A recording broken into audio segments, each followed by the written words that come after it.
Reis, Velho Testamento, capítulo 22.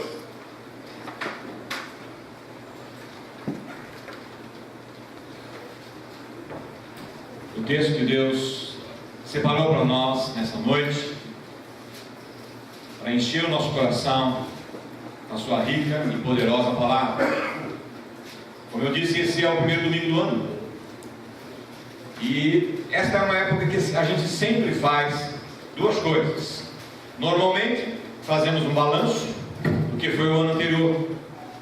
E normalmente também fazemos uma projeção do ano que se inicia.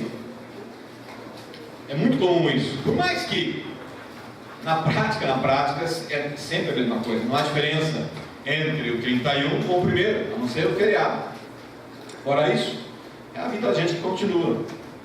Mas, culturalmente falando, a gente tem esse momento divisional em nossa vida, de imaginar que um período se findou, que se inicia-se um novo período. Isso é bom, isso é bom. Que quer queira, quer não, nos coloca frente a frente com a nossa realidade de vida. O que produzimos? Como chegamos até aqui? O que aconteceu neste ano? Quantas coisas aconteceram? O que ocorreu? Será que nos tirou do trilho? Será que nós chegamos aqui do mesmo jeito que nós iniciamos lá atrás? E agora? Daqui para frente? Este ano que se começa, como vai ser? Isso é tão forte em termos de cultura, que na passagem do ano tem aquelas foguetórias para todo lado do mundo, marcando exatamente esse momento, que de alguma maneira há um balanço a ser analisado e um planejamento a ser executado. Isso faz parte das nossas vidas. Eu, como empresário, faço isso com muita naturalidade. Fazemos um fechamento do ano para saber qual foi o resultado que a empresa obteve e fazemos um planejamento para o ano que se inicia. O que nós vamos ter que fazer nesse novo ano?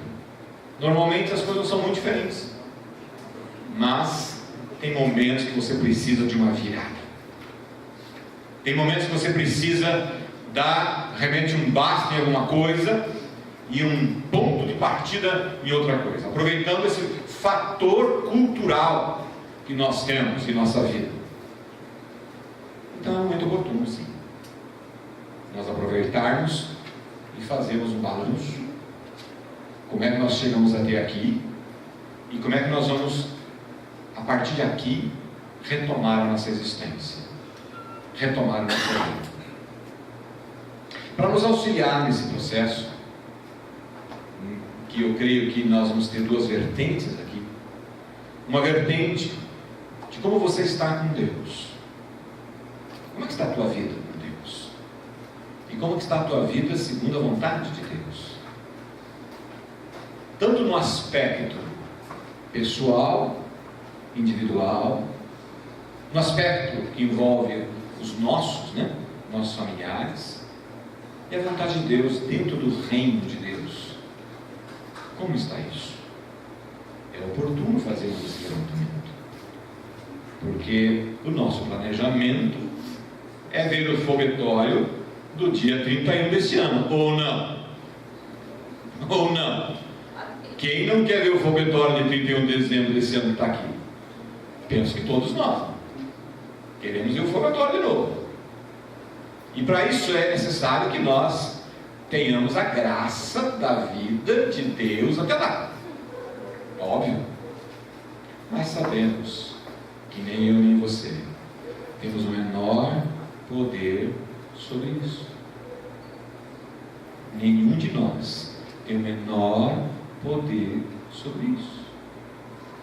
Mas nos cabe sim planejar. Deus disse: irresponsável é aquele que começa a construir uma casa, uma torre, e não se faz um planejamento. A Bíblia nos ensina isso, que é necessário, apesar de nós não termos essa função de determinar as coisas, mas a Bíblia nos ensina que precisamos ser planejadores. Então eu estou aqui hoje dizendo para você que é tempo de virada. É tempo de estar grandão, para vocês não disserem que não conseguiram ver nem ler. É grandão. E está aí para isso mesmo, para que nós possamos receber do Senhor esta mensagem. Por isso que a passagem que nós vamos ler vai nos levar muito ao aprendizado, ao entendimento, à sabedoria de Deus sobre isso. 2 Reis, capítulo 22, a partir do versículo 1, primeiramente até o 7. É a história de um jovem rei, chamado Josias. Assim a Bíblia relata a vida desse jovem rei. Tinha Josias 8 anos de idade quando começou a reinar, e reinou 31 anos em Jerusalém.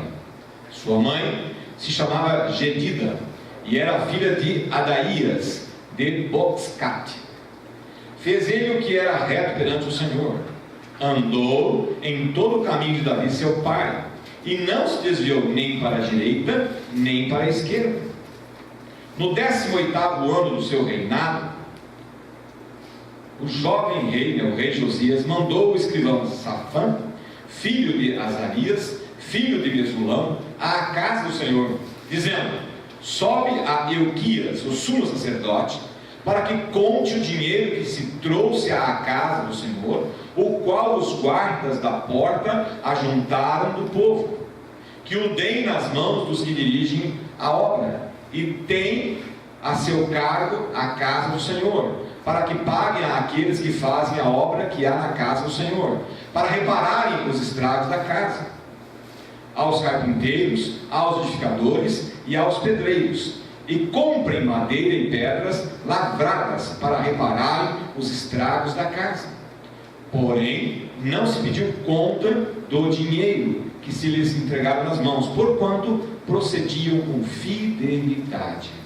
Quero te convidar a baixar sua cabeça mais uma vez e vamos orar ao Senhor. Primeiro você ora pedindo que Deus lhe dê a instrução da palavra que ora acabamos de ler para a sua vida e também para toda a igreja.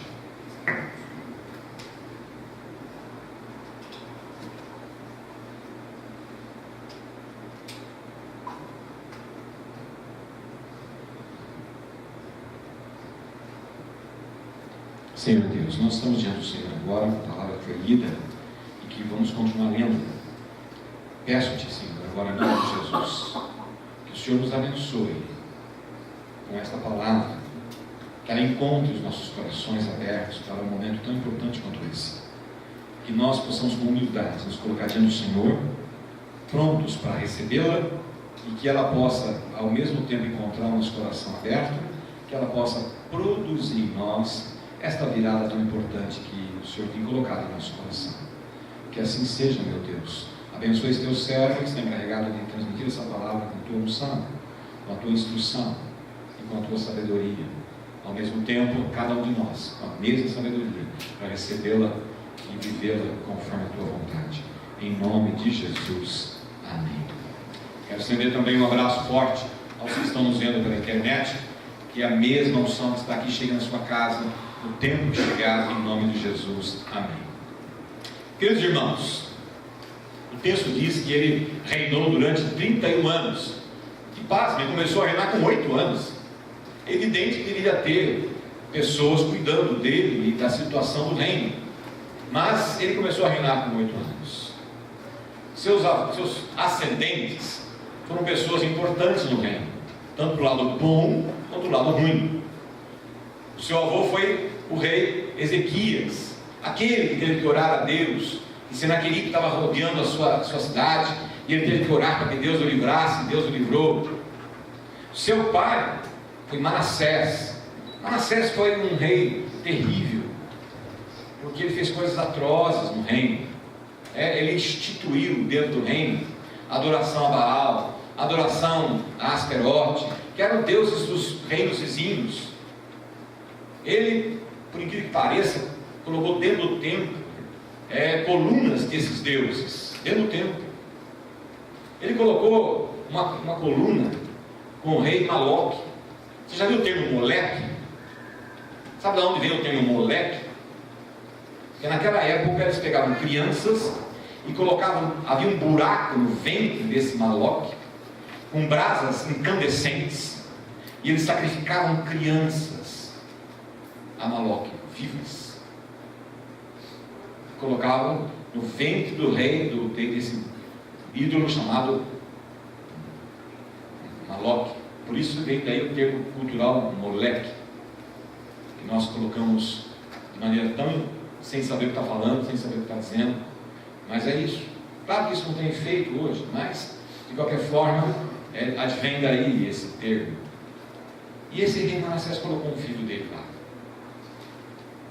Ele sacrificou um filho dele lá. Rei de Israel. Ele colocou esses postos ídolos por todo o reino. Em Betel, que era um lugar também sagrado, ele colocou um poste ídolo lá. Ele pôs por todo o reino esses deuses. E ele instituiu um procedimento de sincretismo muito forte dentro de Israel.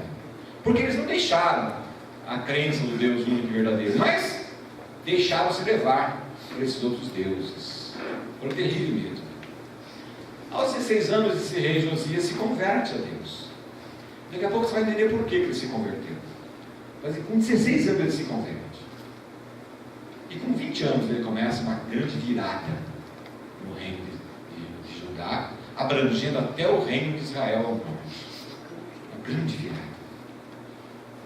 Se nós lemos o mesmo texto que lemos aqui em 2 Reis, nós fomos lá para 2 Crônicas, porque 2 Reis eram os escreventes do reino que faziam, mas lá em Crônicas eram os sacerdotes que escreviam.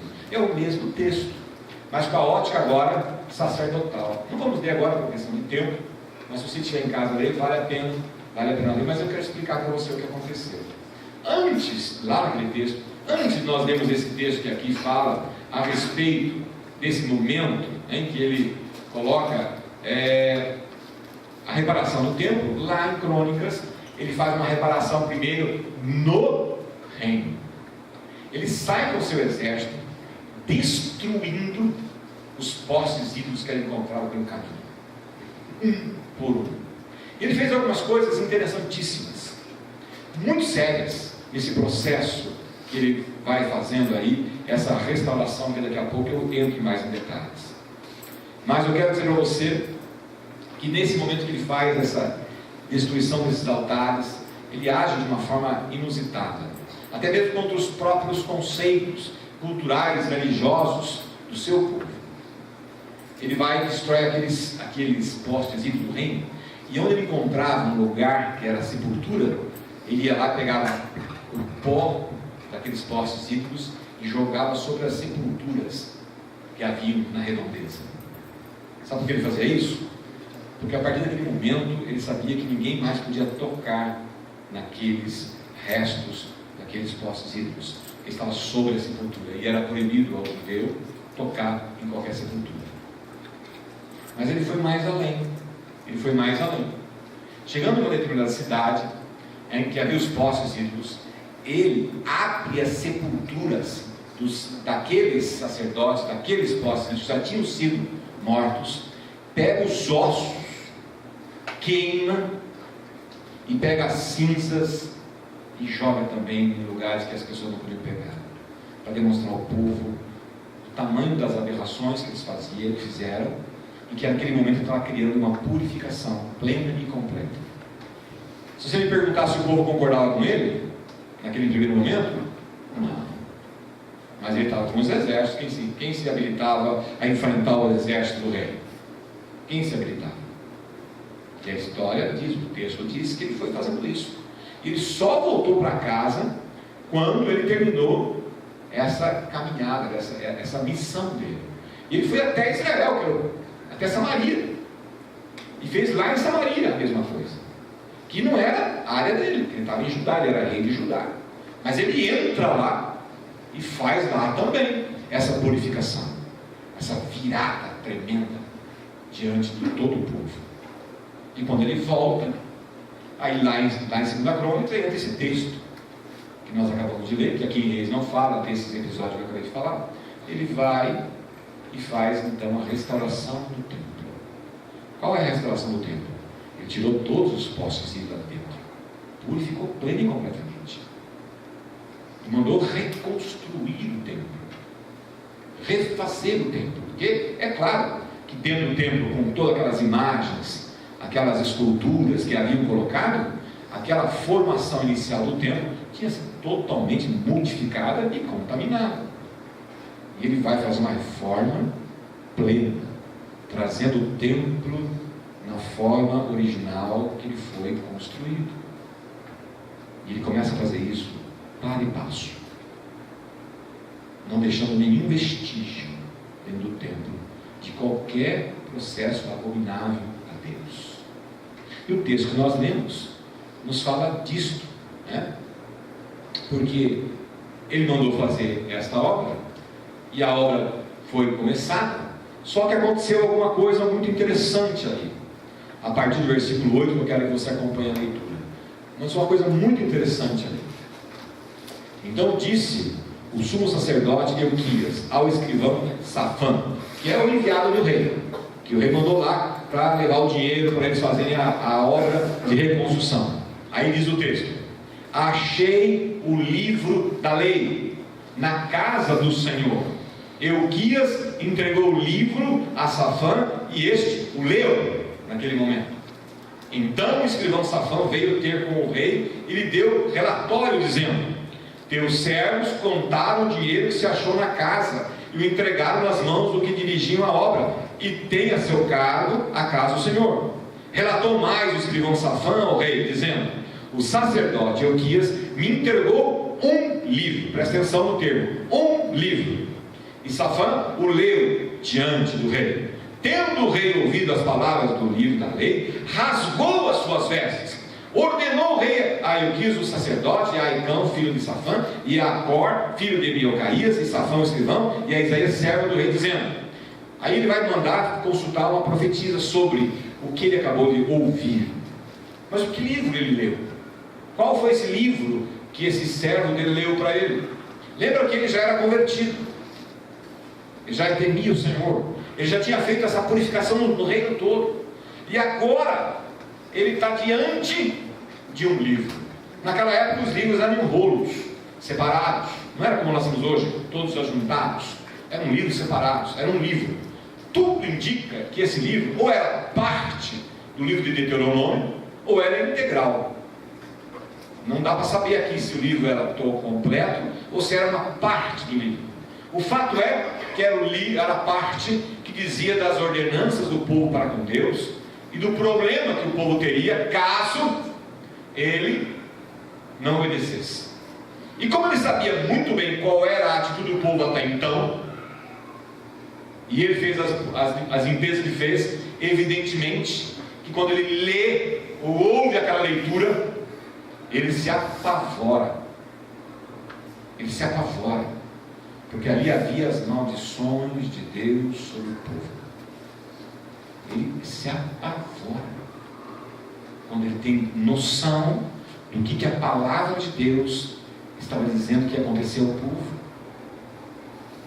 E ele realmente faz um ato primeiro de muita humildade. Ele vai e relata isso a uma profetisa simples do povo, uma mulher simples do povo, esposa do homem que cuidava das roupas do reino, e pede então orientação. E aquela mulher diz para ele alguma coisa muito importante que eu quero compartilhar com você. Tendo ele ouvido as palavras do livro da lei, rasgou as suas vestes. Ordenou o rei Euquias, o sacerdote, a Aicão, filho de Safã, a Acbor, filho de Micaías, a Safã, o escrivão, e a Asaías, servo do rei, dizendo: ide e consultai o Senhor por mim, pelo povo e por todo o Judá, acerca das palavras desse livro que se achou, porque grande é o furor do Senhor que se acendeu contra nós, porquanto nossos pais não deram ouvido às palavras desse livro, para fazerem segundo tudo quanto de nós está escrito. Então o sacerdote Euquias, Aicão, Acbor, Safã e Asaías foram ter com a profetisa Uda, mulher de Salom, o guarda-roupa, filho de Tikvá, filho de Arás. Eles falaram, e ela habitava na cidade baixa de Jerusalém. Ela lhes disse: assim diz o Senhor, o Deus de Israel: dizei ao homem que vos enviou a mim, assim diz o Senhor: eis que trarei males sobre este lugar e sobre os seus moradores, a saber, todas as palavras do livro da lei que o rei de Judá, visto que me deixaram e queimaram incenso a outros deuses, para me provocarem a ira com todas as obras das suas mãos. O meu furor se acendeu contra este lugar e não se apagará. Porém, ao rei de Judá, que vos enviou a consultar o Senhor, assim lhes direis: assim diz o Senhor, o Deus de Israel, acerca das palavras que ouviste. Porquanto teu coração se enterneceu e te humilhaste perante o Senhor, quando ouviste o que falei contra este lugar e contra os seus moradores, que seriam para assolação e para maldição, e rasgaste as suas vestes e choraste perante mim, também eu te ouvi, diz o Senhor. Pelo que eis que eu te reunirei a seus pais, e tu serás recolhido em paz à tua sepultura, e os teus olhos não verão todo o mal que hei de fazer sobre este lugar. Então levaram eles ao rei esta resposta. Queridos irmãos e irmãs, nós estamos diante de uma situação bastante similar aos nossos dias. Eu disse que havia naquela época um sincretismo religioso muito grande. O que é sincretismo? Mistura das coisas. Mistura. Aonde há o sagrado e há o profano. Onde há coisas que se lembram de Deus, mas coisas que se lembram de outros deuses. Procedimentos que reportam a um procedimento completamente iníquo. E procedimentos que reportam a tradição, chamada de tradição de religiosidade, com sérias e muitas coisas que pode, isso não pode aquilo. O povo naquela época vivia um sincretismo muito forte. E essa situação perdurou até o momento de Josias ascender ao trono. Ele, quando começa a governar, ele começa a governar com tudo isso ao seu redor. E ele vai dos 8 anos até os 16 anos com tudo isso ao seu redor. Muito provavelmente ele vai ao templo como criança, levada por sua mãe, e vai observar aquilo que está lá no templo. O seu pai, nesse momento da sua idade, você vai perceber, por algum fato bastante interessante aqui, que causa nele uma influência muito positiva, não negativa. Por mais que fosse esse rei que eu relatei há pouco, um homem absolutamente desregrado, idólatra, promotor de idolatria, promotor de sacrifício humano, plantador de extremos postes ídolos por todo o reino.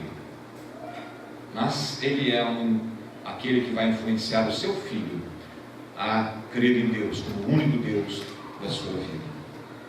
Sabe por quê? Porque desde aquela época do seu avô, que o povo de Judá era assolado por seus vizinhos inimigos. Há pouco disse a vocês que Senaqueribe, rei da Síria, invade Jerusalém, faz um cerco em Jerusalém e faz inclusive aquelas ações de humilhação do povo, aonde o enviado do rei Senaqueribe enfrenta o rei, enfrenta o povo debaixo das muralhas e enfrenta o próprio Deus. E nós conhecemos a história, quem não conhece vai ler um pouco antes dessa passagem. Você vai perceber que Deus, de maneira miraculosa, faz com que todo o exército de Senaqueribe volte para a sua terra. E a profecia diz que esse rei morreria quando chegasse em casa. Isso aconteceu.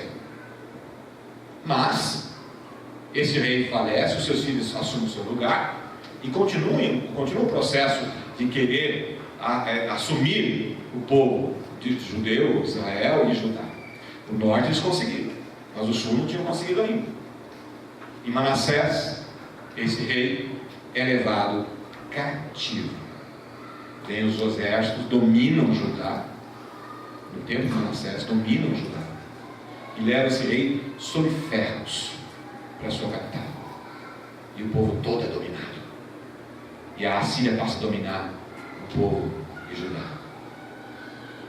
Mas o texto diz um pouquinho antes, em casa você pode ler, que em dado momento, Manassés volta, sob as ordens do rei da Síria, volta a governar. E agora ele volta um outro homem. E você vai ver nos textos anteriores ele volta agora temente a Deus. O tempo que ele passou em prisão, provavelmente, definitivamente, mexeu com ele. E os 8 anos de Josias, provavelmente, foram o tempo do pai dele, que reconsiderou a sua vida diante de Deus.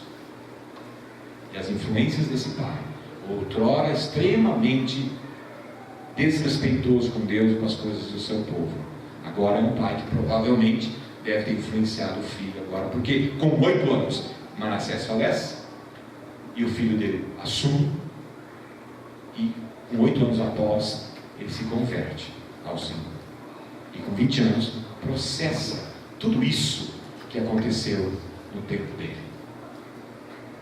E quando ele recebe então aquele livro, ele já era um homem temente a Deus, ele percebe que a vida dele e a vida de todos os seus estava sob alto risco, por conta do procedimento do povo.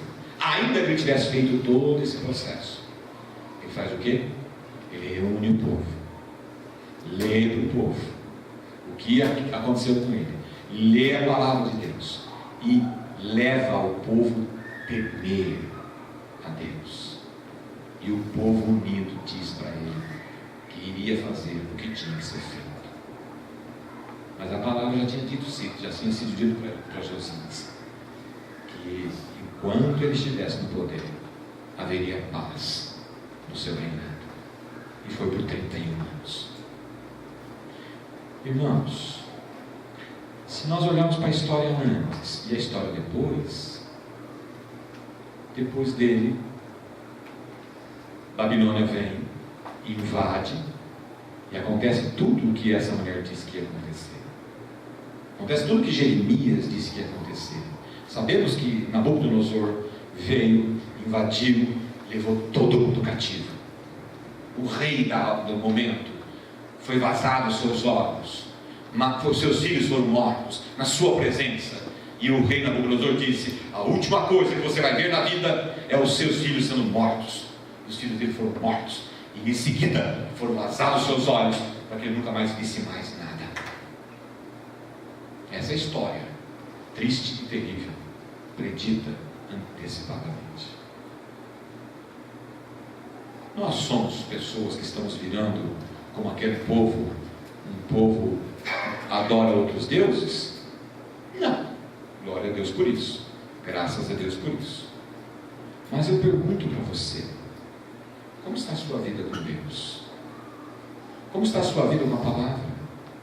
Veja que aquele jovem que levou o livro para o rei, eu disse para você na hora que eu li, preste atenção, ele disse assim: eis aqui um livro, ele não disse o livro. Ainda que ele tivesse lido, mas não causou nele o efeito que causou em Josias. Quando Josias ouviu o que ouviu, Josias rasga sua roupa, entra numa profunda humilhação diante de Deus e vai em busca de entendimento, vai em busca de misericórdia para ele e para o seu povo. Mas aquele jovem que leu não fez nada nele. E olha que ele leu 2 vezes. Quando ele recebe o livro, que o texto diz para nós aqui, que no momento que ele recebeu o livro, ele leu. E ele vai diante do rei, lê de novo. Não é que o rei era analfabeto, era que a função dele era essa. E ele leu para o rei, leu 2 vezes. E não é nada aqui no texto que diz que ele se compungiu, que ele sentiu o peso daquelas palavras. Mas o rei, que tinha temor a Deus, no momento que ele ouviu, ele rasgar a roupa significa o quê? Um ato de humilhação. É um ato de humilhação. Rasga as suas roupas diante de Deus, porque só está ele jovem ali, provavelmente. Ele rasga, cai de joelhos, orando a Deus, diante da palavra. Diante da palavra. Irmãos queridos, nós estamos vivendo um tempo por demais complexo. Nós pregamos aqui há pouco tempo atrás a respeito dos últimos tempos. Passamos um mês pregando sobre isso. Nós estamos, irmãos, na porta da volta de Jesus. Não se iludam. Não se iludam. Eu já disse isso para vocês. Irmãos e irmãs, eu achava há um tempo atrás que talvez o meu bisneto pudesse ter o privilégio de ver Jesus voltar. Mas eu ando pensando, repensando isso. Porque algumas coisas já estão acontecendo, meus irmãos. Algumas coisas já estão acontecendo bíblicas. Imagine, se há 100 anos atrás alguém falasse com você sobre um chip, o que você ia pensar? Nada. Porque não tinha a menor noção disso. Bom, vamos falar há 30 anos atrás. Se alguém te falasse de um chip, o que você falaria? Nada. Tem uma propaganda recente que aparece um jovem com um top e o pai dele se transforma num adolescente. Quem já viu? Uma propaganda que está por aí. E aí o pai se transforma no adolescente da época. E o pai então está com como é que chama aquele acredito de toca-fita? E aí o pai todo orgulhoso tira assim e fala assim: contém aqui 30 músicas. E ele está com o dele e contém uma infinidade de músicas. Meu celular aqui contém uma infinidade de músicas. Eu só tenho uma faixazinha que eu tenho no meu celular aqui, toca 2 horas e meia. Uma faixa. E ele se gaba de que cabe 30. Aí o filho fala, mas internet? Eu falo, inter o quê? Uma geração. Então, se voltasse no tempo para minha vida, na minha adolescência, na minha juventude, falasse chip, eu sou do tempo, irmãos, da chegada do computador no Brasil. Trabalhava numa grande empresa multinacional, que havia um andar daquelas máquinas desse tamanho, com 2 fitas, cada uma do lado, rodando sem parar, e ali era toda a contabilidade da empresa. Hoje, isso aqui é mais potente do que aquela sala inteira. Isso aqui é mais potente do que aquela sala inteira. Se me falasse chip há um tempo atrás, eu falava, o quê? Que é isso? Ficção científica plena.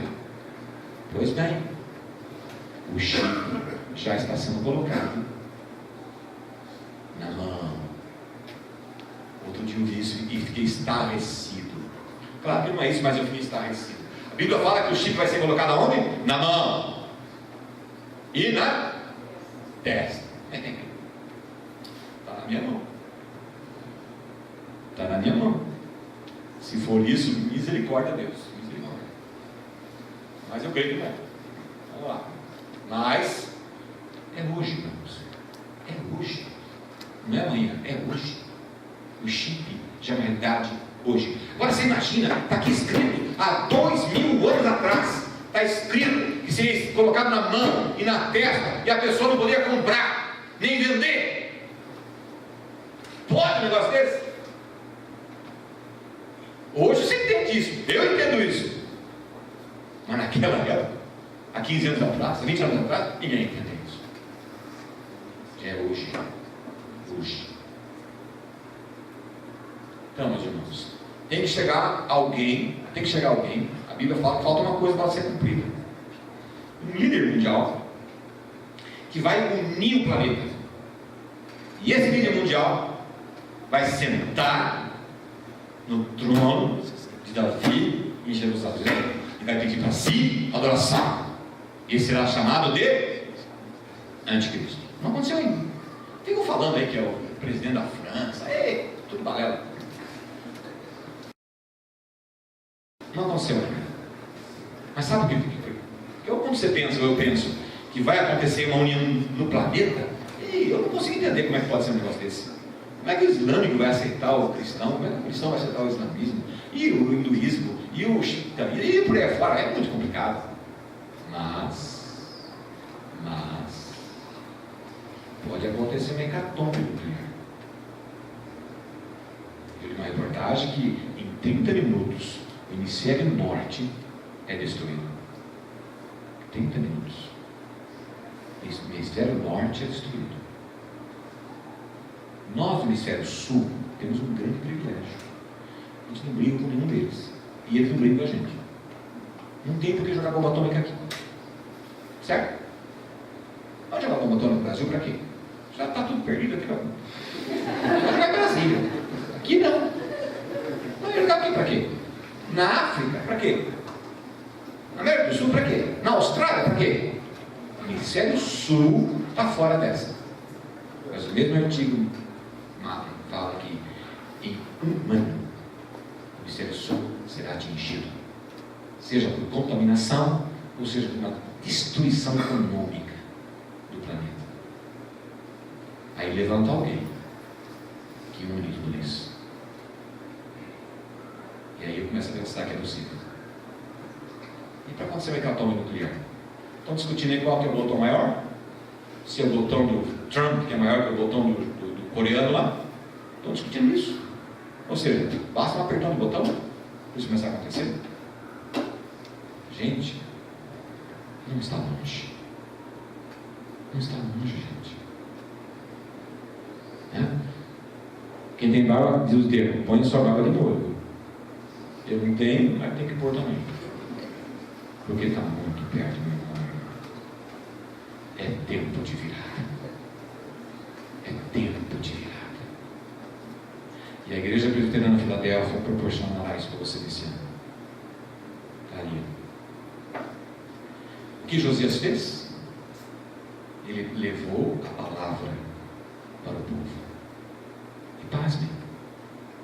Teve guerra antes dele, teve guerra depois dele. Antes dele o rei foi levado cativo, depois dele o rei foi levado cativo. No período dele, ninguém pôs a mão em Judá. Ninguém pôs a mão em Judá. Por quê? Porque Deus falou que ele ia pôr. E ninguém pôs a mão em Judá. Pôs Israel, em Judá não. Por quê? Porque Josias foi temente a Deus, rasgou suas roupas, chorou encarecidamente, se dobrou diante de Deus, porque ele foi atrás da palavra do Senhor. Nós preparamos aqui um grupo de homens e mulheres para trabalhar no discipulado. Nós, esse grupo que foi preparado pelo Senhor, 2 anos de preparação, não vai obrigar ninguém a fazer o discipulado. Não vai ser o Josias com uma espada na mão obrigando você a fazer. Se pudesse, quem sabe, faríamos, mas não posso, não podemos. Mas esse grupo está pronto a te ajudar a andar nos caminhos do Senhor, para fazer um discipulado de 1 ano. Não será 2 anos, de 1 ano. Mas nós não podemos olhar só para nós mesmos. Nós precisamos olhar para aqueles que não têm a cruz de Cristo ainda. Aí nós vamos ter a retomada do grupo em células. Vamos ter grupos que vai trabalhar em células com o propósito de evangelizar. Enquanto o grupo de discipulado vai trazer o processo de edificação, o grupo de células vai trazer o processo de evangelização. Porque a hora que Jesus voltar, e vai voltar logo, ou se alguma coisa acontecer, nós precisamos estar com Josias. Amém? Amém. Nós temos que estar com Josias, meu irmão, minha irmã.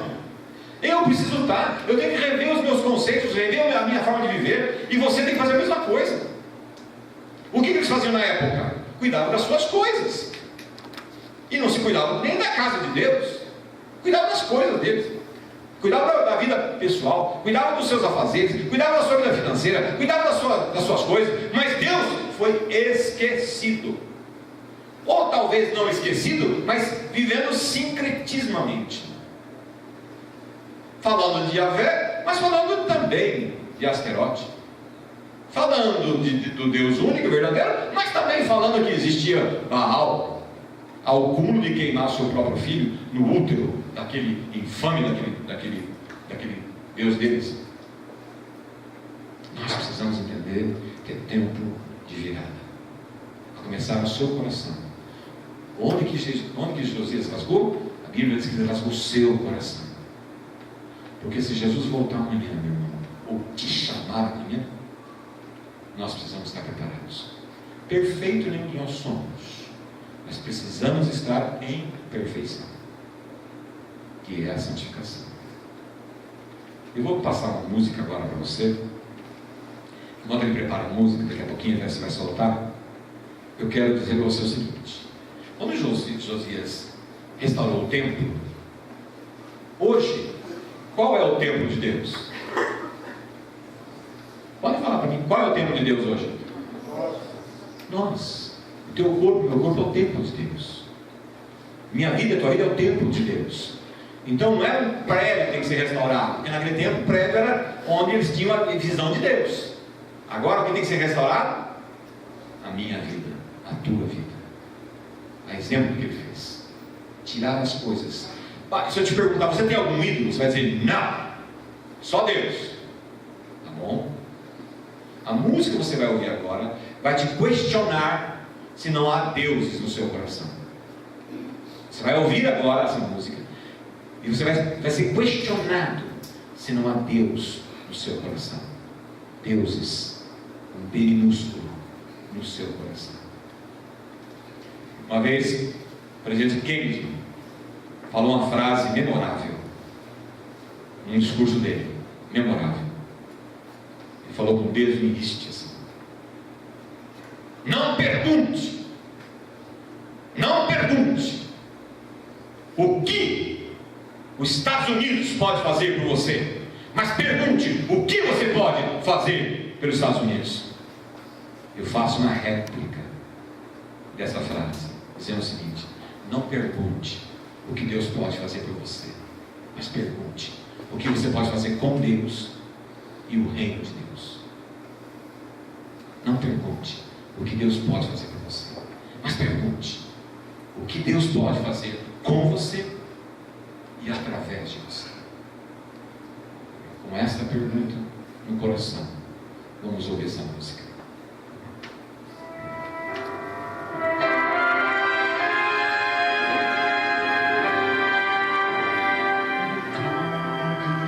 Viver só existe lugar para lugar de quem governa todo o ser. No trono do viver só pode haver um Senhor. Se forem dois, um será amado e outro rejeitado. Vem, decide agora quem vai ocupar seu coração. Mas lembre, se ele não for o primeiro em seu coração, então já não é mais nada, não passa de uma ilusão.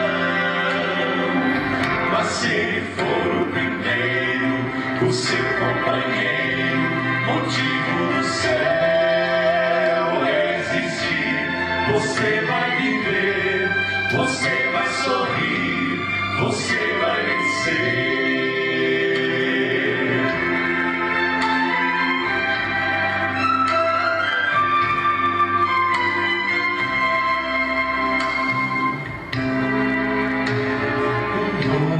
Dia vai nascer pra você e pra mim. Depende de aceitar Jesus no viver.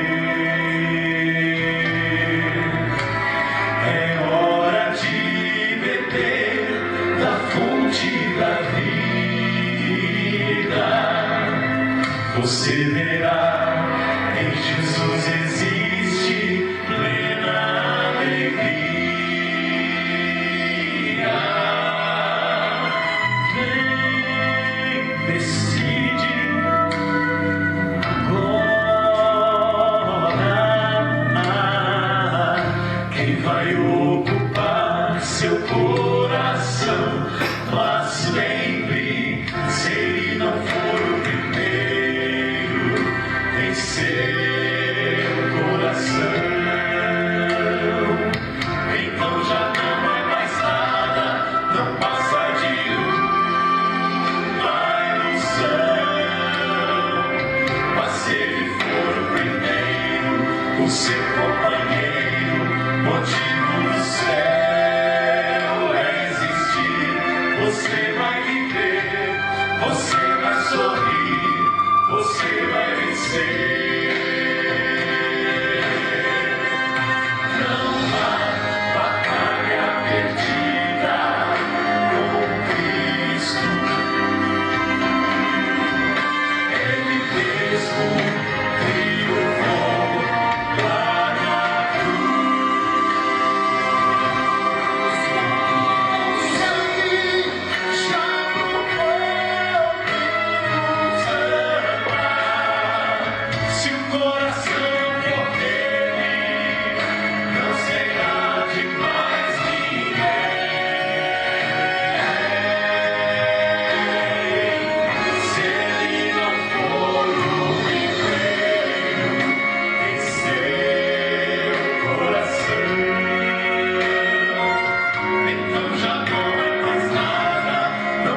Você vai viver,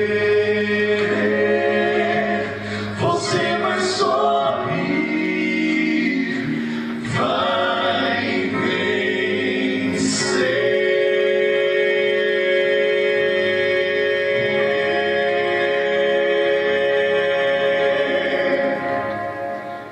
Queridos irmãos, nós vamos participar da Santa Ceia agora.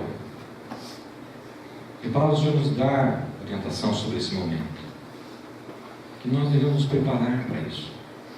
Que nós devemos participar